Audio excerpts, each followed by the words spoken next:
బతుకుతున్నారు. ఎవరు వాళ్ళ కోసం బతకట్లేదు, అందరూ సమాజం కోసం నటిస్తున్నారు అంతే.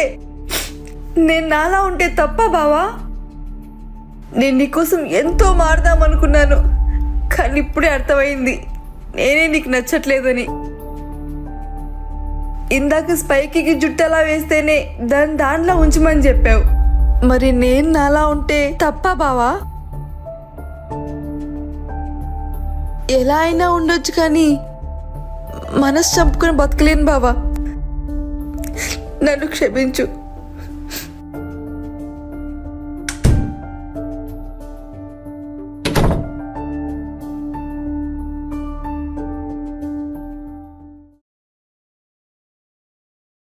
ఏమ్మా ఊరికి వెళ్తున్నావా?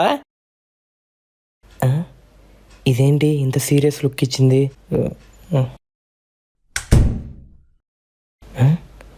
ఏంటి డల్లుగా ఉన్నాడు?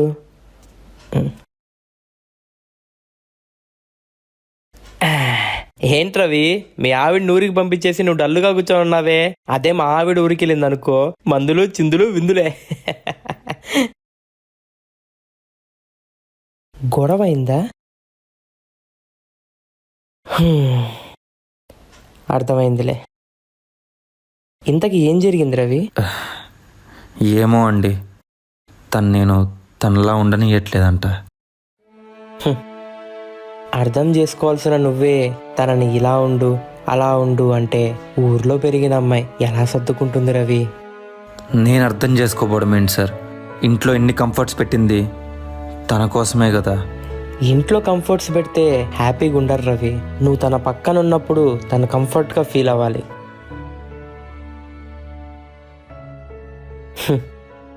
నీకు విషయం తెలుసా రవి, తను నన్ను ఏం చేసినా ఎన్ని మాట్లాడినా నేనెప్పుడు పట్టించుకోలేదు. ఎందుకంటే తను చాలా అమాయకురాలు రవి. మనలా అవసరం కోసం నటించలేదు. లోపల ఏదనుకుంటే అదే మాట్లాడేస్తుంది. ఇదంతా నాకు చెప్పిన నువ్వే ఇప్పుడు ఇలా చేస్తే ఎలా రవి? నీకు గుర్తుందా, తను నీతో ఫస్ట్ టైం సిటీకి వచ్చిన కొత్తలో చాలా హ్యాపీగా ఉండేది. ఇప్పుడు వెళ్ళేటప్పుడు చూసా, అంతకన్నా ఎక్కువ బాధతో వెళ్తుంది రవి.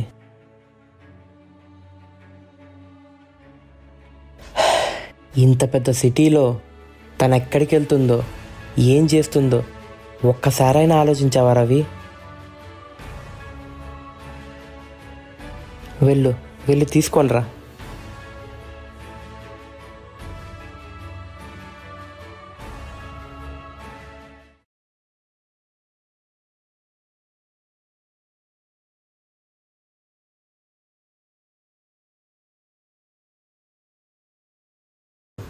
స్విచ్ ఆఫా?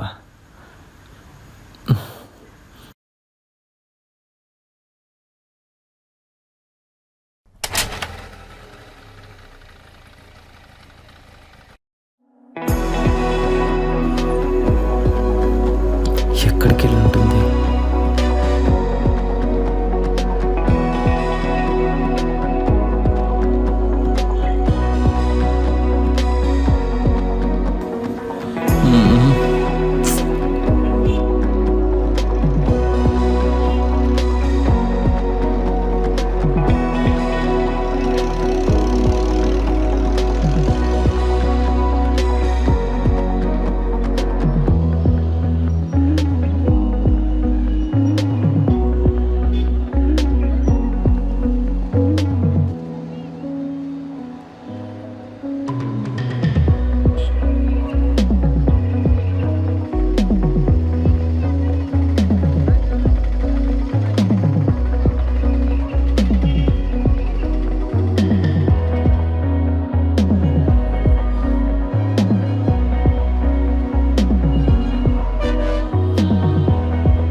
హలో అమ్మా.